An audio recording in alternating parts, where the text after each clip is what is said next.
I already knew what was going to go down, and I told my guy, I said, "Watch, man, they're sending the squad in." The squad, I call it the squad. It was the goons, the big dudes. They were sending them in to surround us behind us.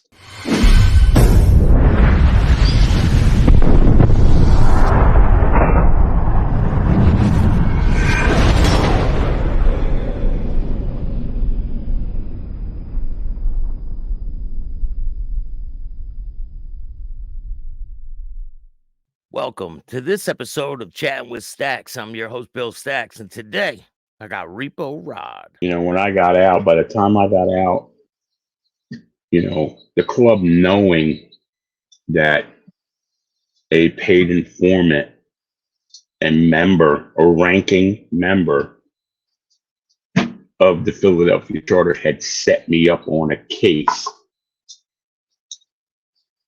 did not do what they should have done in taking care of my legal needs and things throughout any of it. I'm sucking bitter apple.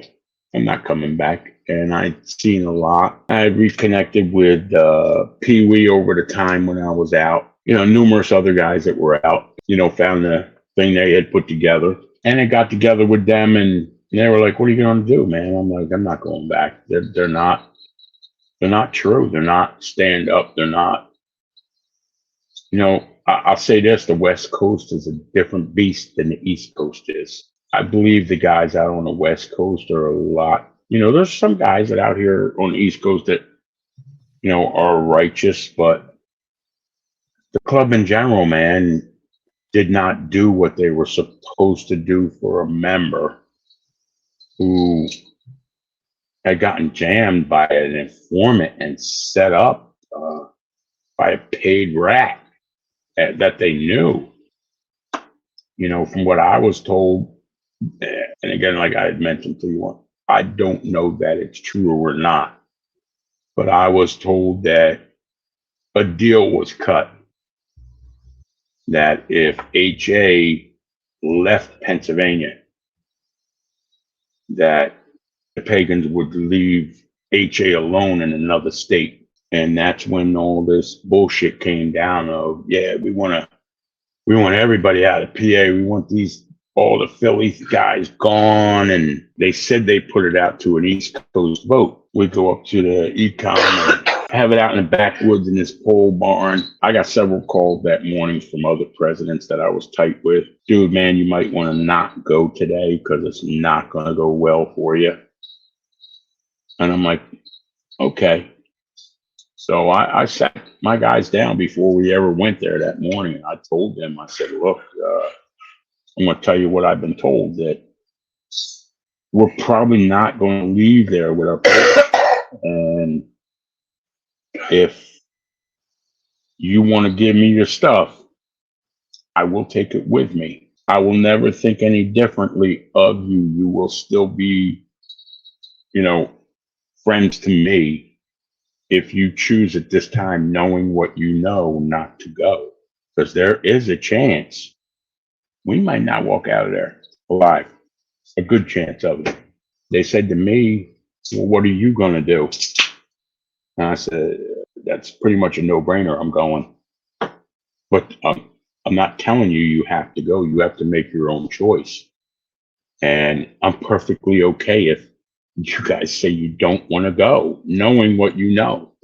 But I'm still going." And they say, "Well, if you're going, we're going." Nobody chose not to go. Nope. None of the guys that were brought up to be put out chose not to go. My sergeant at arms for the Pennsylvania Nomads, I mean, I left out of there. I had a broken neck, dislocated, broken and fractured jaw, 7 teeth knocked out, and a broken neck. He had a concussion that put him out of work for months and months. And I got to say this, that everybody that was put out that day was black boxed, which, you know, maybe the citizens, if they watch it, they don't understand what a black box is. You know, if you're put out, your club tats are covered up or whatever. They tattoo a black boxer where you were remove your tattoos in some other form, but I was the only one that they didn't push any ink into that day. Out of everybody, they never touched me with that tattoo gun because, as I was told by multiple members and several presidents after they did that on the phone with me, can't contact somebody out bad. Well, they was contacting me. There was only 3 charters that voted yes to have us put out on the entire East Coast. They did not have that number. That was an invalid vote and a lie by the East Coast president and his little political force at that time. Which, at that minute, I didn't know that. But, I talked to all these guys and I said, and I can remember in the room that day when he called me out, and I flipped that table and told him, F you, man, and went after him. I'm not taking it off the hand and see you, man. Come get it.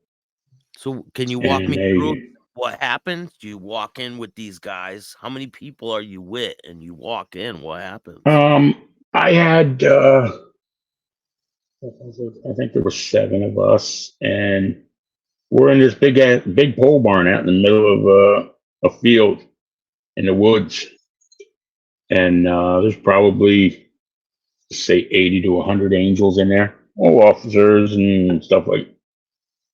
And, that day there had been quite a few guys that were beaten up and pummeled and their patches removed that day. And so we're sitting at the table, man, and,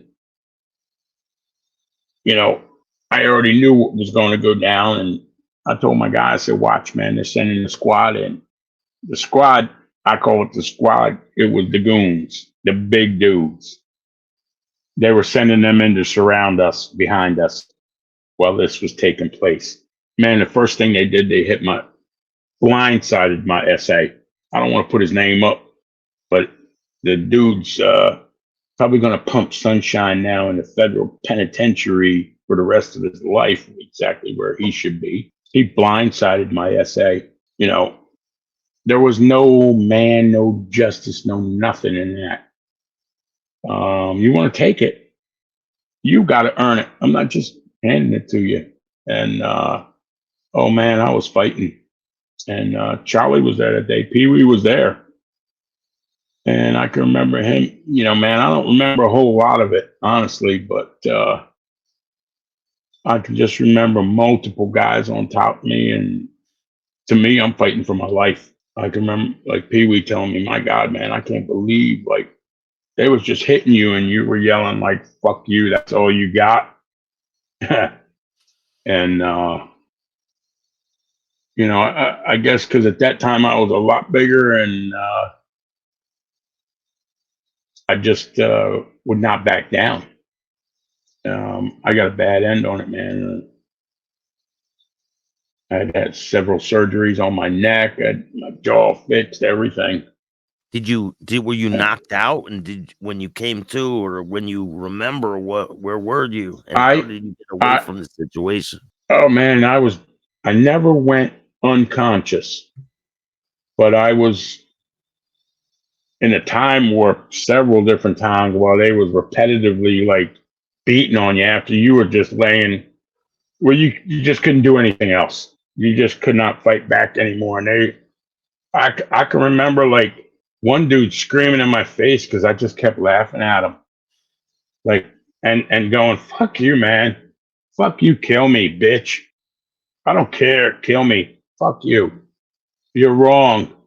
They drug us outside, man, ripped our clothes off of us, drug us outside, took us in this like gutted out travel trailer. Man, I don't know how long we were out there, but I kept coming in. Yeah, at that point out in that trailer, it was cold, raining, and I was in and out of consciousness. And I can remember Charlie a couple times. He came in, man. I can remember him looking at me, and he was shaking his head, man. And he just put his head down, like, "This is not right. No." And later, I learned, like, the dude that jumped on my SA first, said to Charlie, come on, you like a good fight, man, join in. And he's like, this is not brotherhood. This ain't the way this club is structured. You don't do this to them. And he refused, man. And he even told me, he said, man, I never came back to the East Coast again after that bullshit they did to you and them other guys. That was horrible. And I go, yeah, you telling me. We were outside in some trailer for a long time. And then like we got taken out of the trailer and put into some car and like dropped off, I don't know how far away. Because if I'm right, it was like wintertime up there or something. We had drove up and they dropped us off wherever our cars were.